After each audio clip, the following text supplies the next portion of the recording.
India TV 9 news Maharashtra.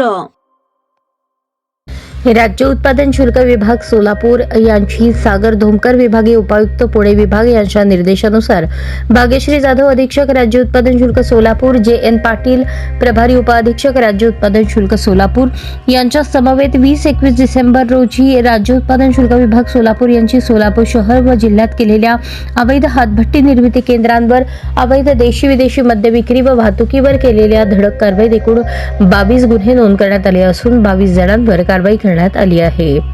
सदर कारवाईत 15,140 litre रसायन, 1462 लिटर हातभट्टी दारू, 560 लिटर देशी मद्य, विदेशी मद्य तसेच बियर, 1 4-चाकी टेम्पो, 4 दुचाकी वाहनांसह एकूण 18,13,110 रुपयांचा प्रोव्हिजनल गुन्ह्यातील मुद्देमाल जप्त करण्यात आला आहे।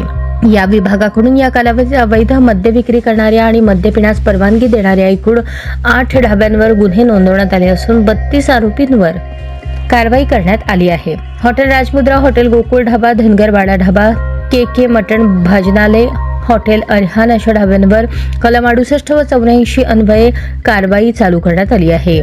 सदर कारवाई निरीक्षक ओबी घाटगे, राकेश पवार, पंकज कुंभार, धनाजी पवार, सुखदेव सीत, सचिन शिंदे, समाधान शेळके, संजय राठोड, जवान अण्णा करचे, नंदकुमार बेळापुरे, वसंत राठोड, अण्णासाहेब फड, कपिल स्वामी, गजानन ढब्बे, स्वप्नील अरमाळ, योगेश गाडेकर, पंढरीनाथ भुतेकर, केतन तानगावडे, महिला जवान शिवानी मुढे, वाहन चालक दीपाली सलगर, संजय नवले, दीपक वाघमारे यांनी पार पाडले।